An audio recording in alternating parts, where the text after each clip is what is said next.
You think I would want to talk to you about? I'm sure you did research on me, my life and who I am and all that stuff. But what would you think I want to talk to you about? What would you think I would want to listen to you for?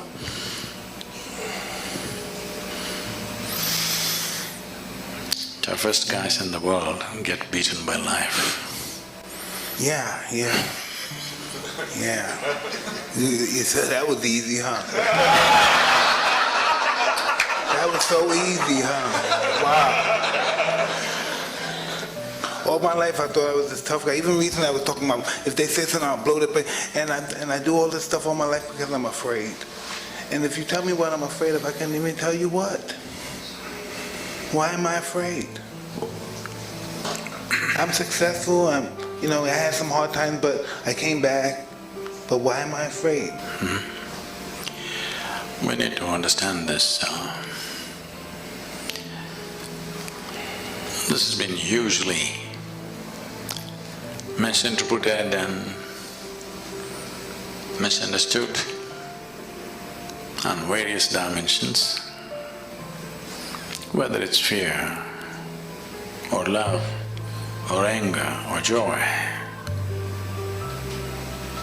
We need to understand it's not about something, it's by itself. It is not that there must be something that you must be afraid of. It is not that there must be somebody that you are in love with. It is not that you are happy about something or miserable about something. You can be simply miserable. Hello. This is Sajady, CEO and founder of Xponential Intelligence, Human Potential Sciences. And Sadhguru does a great job. He does a fantastic job explaining, say, the bigger aspects of why people are afraid of. Again, really fantastic.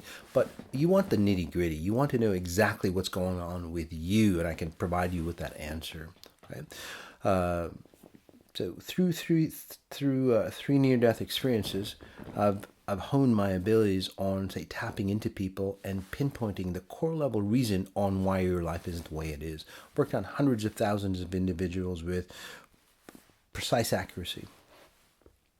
So, but before I tell you specifically what you are afraid of, let me tell you the symptoms or how you ran your life to go, oh yes, that makes sense. Right? So this is an experiential talk. So if you ever listen to this, all you have to do is take a deep breath in, or if you have of similar patterns like Mike Tyson did, this will benefit you as well. Again, all you have to do while you're listening to this is just take a deep breath in. Okay, so for you, Mike, ever since you were born, you feel like you're imprisoned. Your whole life, you feel like you've been imprisoned. And as you awaken, about 4, 5, 6 years of age, you start to go, shit, I'm in prison. What the hell's going on? And this is where you would start to explore. Now you started to explore, say, perhaps other realities, but definitely, like, say somebody puts you in a room, you try to go out of that room, try to go behind the room, what's out there, right? And then even in your crib, you'd want to, like, say, crawl out of your crib, again, wanting to get out of prison.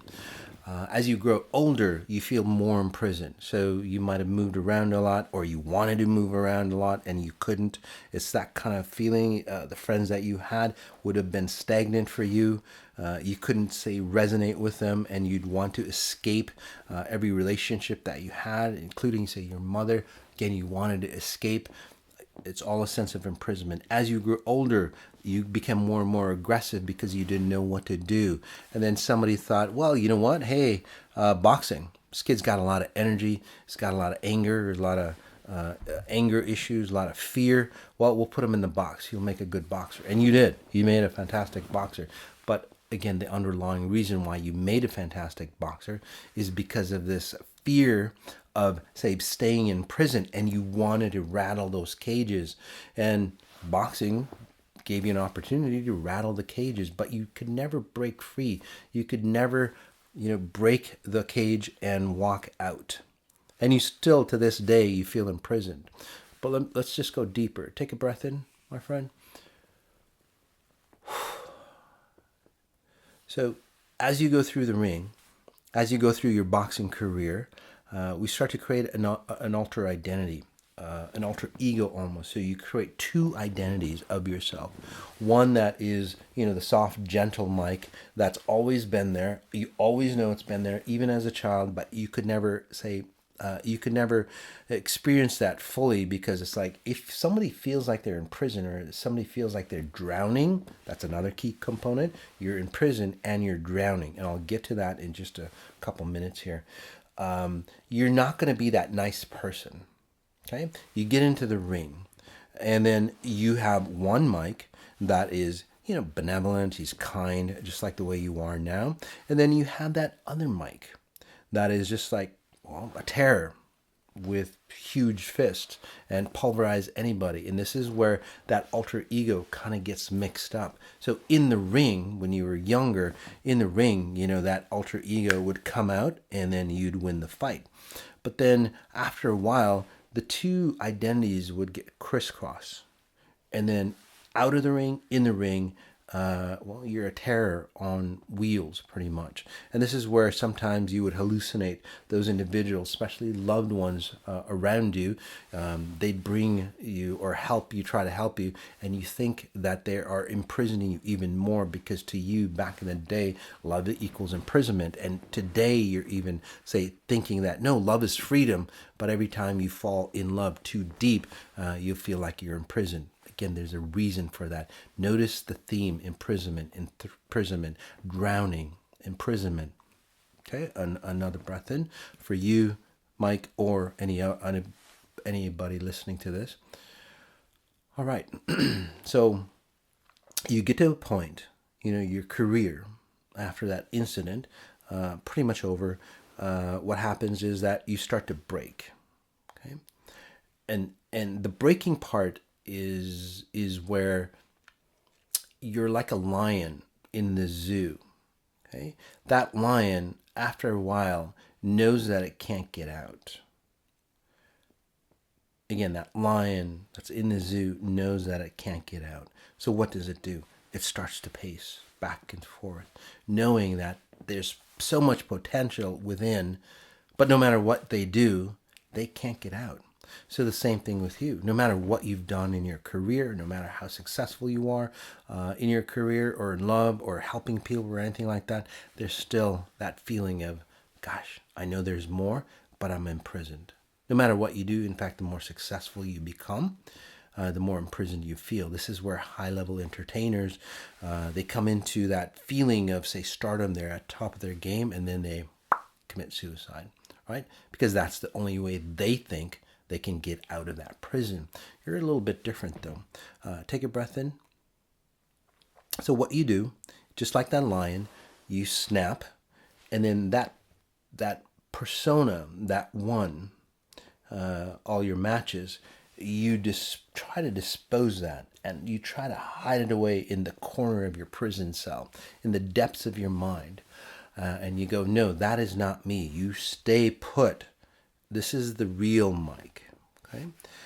But there's so much power and possibilities in you that as you walk back and forth, you go, shit, it's going to be a long fucking time for my life if I can't fulfill my true potential. So you start to realize, or you start to break down, especially as you get older, right? You start to break down. It's like, God, there's no fucking way I'm getting out of prison. So I'm just going to learn to live with it. And that's what you've done. And this is where you've turned into spirituality, religion, and those kind of genres to go, you know what? I know I can't get out. So spirituality is going to help me cope. That's the big word for you, cope. It's not about freedom for you anymore, because that you think that is long gone. It's about you coping with your situation of being in prison. Okay, so that's the theme of your life, right? And again, this stuff isn't on Google. It's not anywhere to be seen, but in the depths of your mind, and I can tap into your mind, or actually way beyond that, and I can see the patterns of you. I can actually see the generational patterns of you, and that's where you are afraid. Take a breath in. So You want to know what you're afraid of, Mike? It doesn't even have to do anything with you. And this is why you can't pinpoint any aspect of your life to go, oh yeah, that was the reason why I'm afraid now. It's got nothing to do with you. It's got everything to do with your genetics. Okay? 1, 2, 3. 1, 2, 3. About 3-4 generations back. And before I tell you about you, there was a study done in Ireland, okay, on why 5 generations down, these individuals were showing signs of famine, like big gut, malnutrition, and so on. And the researchers found out that when they studied their DNA, those individuals suffering from famine when there was none came down from descendants that were actually in famine. So it's the same principle with you. But here's the catch, right? Breath in again, my friend. Notice the back of your neck. There we go.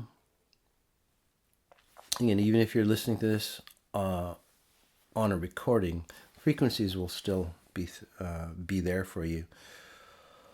All right. So are you ready for on why you're afraid? Okay. 3-4 generations down, your great grandfather was literally imprisoned, right? Tied up, and then drowned to death. That experience, that real experience, one grandfather, great-great-grandfather, I believe, and you can do research on it in your history. Obviously, it's not in Google, but again, check out your family history. That person was drowned.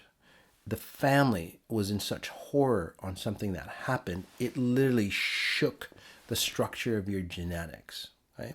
So your great grandmother birthing, or the mother of the mother of the man that got drowned, came into such horror and shock, literally changing the genetics. And then that genetics stuck with you. And then you, Mike, inherited most of your genetic patterns from that one person. Now, we are a sum total of all the people behind us. So if you go 12 generations back, you were accumulated total of like over 4,000 people that created your genetic makeup. Okay? And usually what happens is that, it's just a big bowl of genetics mixtures, but you got most of your gene pool from that specific individual somehow. So your life duplicates his. And his life, that last few moments of life, unfortunately, was about imprisonment and then drowning. You are re-experiencing that person's lifetime. So that's why it doesn't make sense to you. There's no correlation in your memory on why the hell is this happening to me? Why the hell do I feel imprisoned? Why the hell, no matter what I do, I feel like I'm imprisoned or I'm drowning? Especially if you become successful, you feel like you're drowning or you're getting burdened. So that's the reason why you are always afraid, my friend. You're afraid of drowning. You're afraid of death. That's not even your fear. It's about 3-4 generations back. I can help you remove that if you'd like.